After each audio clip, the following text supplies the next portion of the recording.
Assalamualaikum warahmatullahi wabarakatuh. Waalaikumsalam warahmatullahi wabarakatuh. Langsung aja kepada Pak Habibie, kita akan bertanya-tanya. Sudah berapa lama Pak Habibie ini mengajar di sekolah madrasah? Udah 13 tahun sejak 2007, Pak. Sangat matang sekali ini. Oke, kalau kita senior itu kita akan tanya tentang katanya RPP yang sudah jenengan buat itu. Yang dimaksud dengan TIPEK itu apa sih menurut Pak Habibie ini?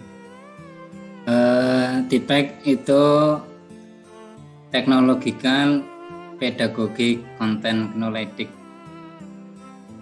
Maksudnya gimana? Yang terdiri dari 3 komponen, yaitu mencakup tentang teknologi, pedagogik, dan konten pengetahuan.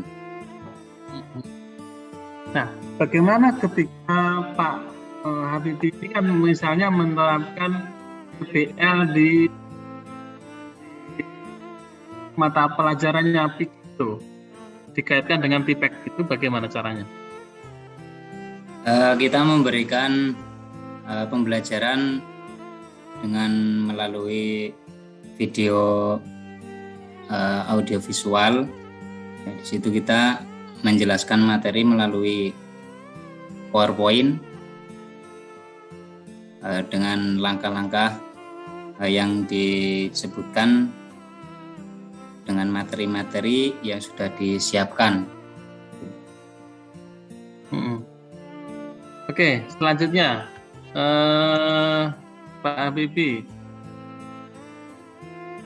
Nah, kalau sebagai seorang guru itu kan kadang kita menggunakan media ya. Ya, Pak. Apa yang Anda pahami tentang media itu? Media adalah alat bantu untuk menyampaikan informasi tentang materi pembelajaran yang akan kita sampaikan kepada siswa agar mudah dipahami oleh siswa. Apa kira-kira contohnya apa itu? Ya, kita misalkan menggunakan media audiovisual, video audiovisual dengan menayangkan video pembelajaran ataupun dengan materi PowerPoint yang sudah dibuat sebelumnya. Oke, yang ketiga sekarang, bagaimana cara membuat soal berbasis hot jika itu dikaitkan dengan RPP yang sudah jenengan buat itu? Contohnya cara membuat soal-soal berbasis hot. Dengan cara menguraikan materi, terus membuat soal cerita dengan berbasis literasi yang bisa berkaitan, anak itu bisa anak bisa merasa terlibat dengan soal yang kita buat. Contohnya langsung aja, contoh soal sesuai dengan KIKD yang Pak Habibie punya di situ. Narasinya satu soal aja coba. Langsung susun soalnya berbasis hot sesuai dengan KIKD yang jenengan buat di RPP. Narasinya seperti apa coba? Iya, lagi tak ingat-ingat dulu, Pak. Masih ingat kan materi RPP-nya kan? Ya, masih. Bahas apa itu? Tentang sholat fardu, Pak. Sholat fardu, silakan dibuat narasi. Amati gambar gerakan sholat fardu di atas dalam ketentuan gerakan sholat wajib 5 waktu. Ada gerakan-gerakan sholat seperti pada gambar di atas. Bagaimana menurut pendapat kalian tentang gerakan sholat tersebut di atas? Apa nama gerakan sholat tersebut? Manakah yang pertama dikerjakan sesuai dengan urutannya? Gitu, Pak. Itu ya. Iya. Oke. Satu lagi. Satu lagi. Oke, kalau nggak cukup Bu Ulfa saya. Monggo dilanjut Bu Ulfa. Iya, saya tertarik dengan pertanyaan terakhir tadi. Diminta Pak Habibie diminta untuk membuat soal HOTS. Ya, HOTS itu kan like adult thinking skill ya. Oke. Nah, menstimulus siswa untuk bisa berpikir creative thinking, kemudian ya yang menjadi kreatif, menjadi kritis. Nah, itu dengan soal-soal yang HOTS. Nah, ingin saya tanyakan, ketika menyusun soal HOTS itu terkait tidak dengan PBL? Apa yang Anda ketahui tentang PBL? PBL adalah pembelajaran berbasis masalah. Nah, pembelajaran berbasis masalah. Masalahnya masalah kehidupan, masalah yang dihadapi, masalah yang ada di lingkungan, atau masalah yang terkait dengan materi, dengan materinya, dengan muatan materinya. Masalah yang bermuatan berhubungan dengan materi yang disampaikan. Berhubungan dengan materi yang disampaikan. Tetapi masalah itu sesuatu yang ada, yang timbul, yang dihadapi siswa hadapi dalam kehidupan sehari-hari kan. Okay. Problem based learning. Problem yang dihadapi itu tentu terkait dengan materi karena memang namanya sholat fardu, tapi kan tidak kemudian pada konten isinya, tetapi ketika siswa didik itu bersinggungan dengan kehidupan dan dia apa yang dihadapi dalam kehidupan terkait dengan sholat fardu. Nah, dalam menyusun soal HOTS ya begitu, ketika ada persoalan terkait dengan soal fardu, maka kemudian diangkat menjadi sebuah soal pertanyaan sehingga siswa didik itu coba bisa memberikan contoh kasus kaitannya dengan sholat fardu yang ditemukan anak kecil. Sholat fardunya hanya sholat fardu itu apa saja, jumlahnya berapa, begitu atau apa isinya? Karena tidak ada untuk materi, untuk konten isinya apa? Gerakan, bacaan dan gerakan sholat fardu. Gerakan dan bacaan. Ya. Gerakan dan bacaan sholat fardu. Itu saja. Kelas berapa, Pak? Kelas 2 MI. Oh, kelas 2.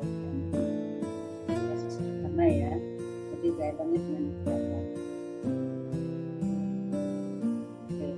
Nah, kalau kelas 2 itu memang untuk sampai ke tahap itu masih sangat sederhana. Oke, sekarang saya ingin tahu tentang pengetahuan tentang metode yang terkait dengan bagaimana Pak Habibie di dalam mengukur. Itu kan tentu nantinya arahnya kepada sikap, juga afektif, juga kognitif, psikomotorik gitu ya. Nah, untuk ukur ranah afektifnya ya, itu menggunakan instrumen apa Pak Habibie ketika mau mengukur siswa didik sudah tahu gerakannya secara afektif ya, ketika disampaikan itu kemudian pengembangan pada sikap itu caranya bagaimana?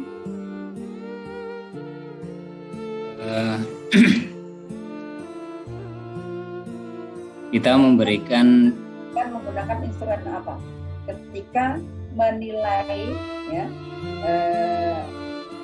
ketercapaian kompetensi ketercapaian pada ranah afektif itu dengan cara bagaimana? Untuk mengukur ketercapaian pembelajaran pada ranah afektif itu dengan cara bagaimana? Dengan memberikan instrumen penilaian, Bu, dengan penilaian apa sikap? Iya, penilaian sikap. Yang melakukan penilaian siapa? Guru, siswa, siapa? Guru sendiri. Sendiri. Iya. Siswa menilai, memberikan memberikan penilaian terhadap afektifnya temannya, atau dia menilai diri sendiri. Bisa menilai antar teman dengan teman sendiri bisa nggak? Namanya tadi kan gerakan sholat itu kemudian dia efektifnya apa kalau sholat selalu dengan gerakannya. Nah begitu kan cara mengukur efektifnya itu. Ya bisa Bu. Oke, nah baik, good itu masuk efektif atau tidak? Terampil ya. Ya. Nah sekarang untuk mengukur ketercapaian keterampilan dengan menggunakan apa? Secara umum, saya pertanyaannya tidak untuk kelas 2 tapi pengetahuan secara umum dalam konteks dalam konteks faedah doke ya. Ketika guru itu akan menilai ketercapaian pada keterampilan karena keterampilan psikomotorik itu menggunakan apa? Caranya bagaimana? Kita memberikan tugas-tugas yang berkaitannya dengan penyusunan urutan gerakan sholat. Kalau dia mempraktekkan itu masuk bagian dari cara penilaian keterampilan tidak? Iya. Ya. Sekarang silakan Pak Rizky untuk membuka Quran untuk bisa dibaca.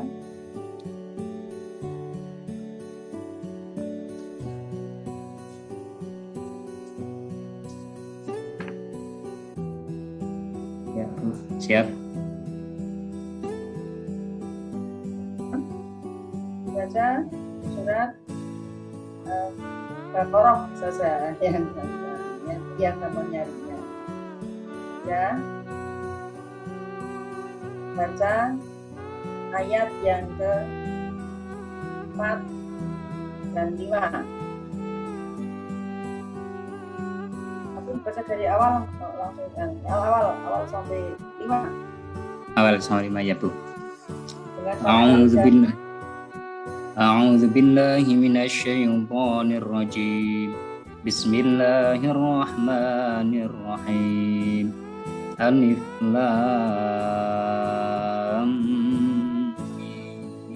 ميم ذلك الكتاب لا ريب فيه هدى للمتقين الذين يؤمنون بالغيب ويقيمون الصلاة ومما رزقناهم ينفقون والذين يؤمنون بما أنزل إليك وما أنزل من قبلك وبالآخرة هم يوقنون أولئك على هدى من ربهم وأولئك هم المفلحون صدق الله العظيم.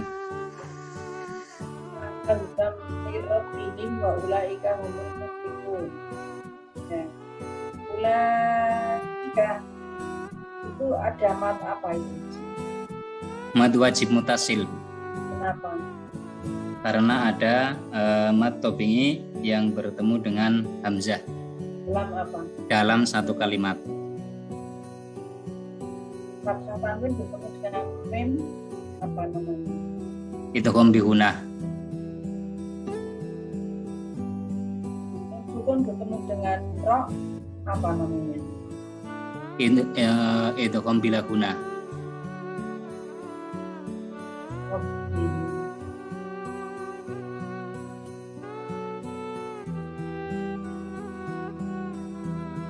Ulaika humul muflihun. Ya. Muflihun ada mat enggak itu? Ada mat tobingnya bertemu dengan sukun yang sifatnya baru karena wakof. Itu disebut mad ngarit li sukun. Terima kasih Pak Habibie. Sekarang nulis surat ini silakan ditulis. Ulaika tapi enggak usah lihat ya. Ulaika ala ulaika muflihun. Jangan melihat, langsung ditulis. Tepat lebih baik.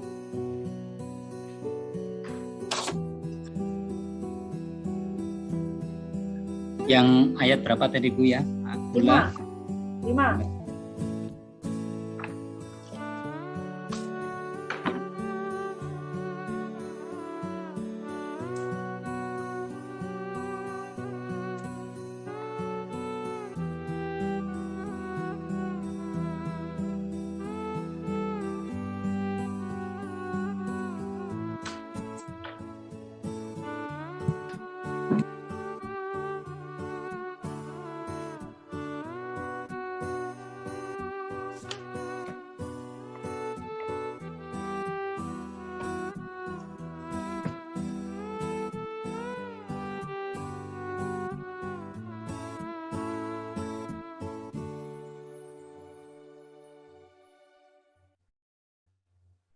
Ya, kelihatan ini.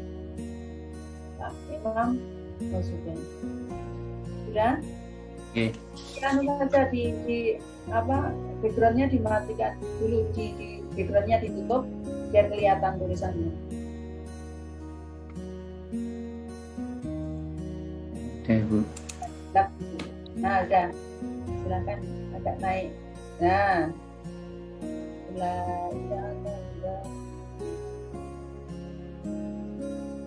Tadi nggak lihat ya Pak Habibie. Maksudnya tidak mencontoh gitu ya. Bukan Enggak. Enggak ya? Iya. Ya, sudah bisa ya. Ya, cukup Pak Habibie. Terima kasih. Ya, mungkin sudah selesai untuk ujian komprehensif. Silakan untuk bisa keluar dari. Cukup ya Pak Habibie. Iya, Pak. Silakan boleh keluar, closing dulu. Salam. Assalamualaikum warahmatullahi wabarakatuh. Waalaikumsalam warahmatullahi wabarakatuh. Terima kasih Pak Habibie. Iya.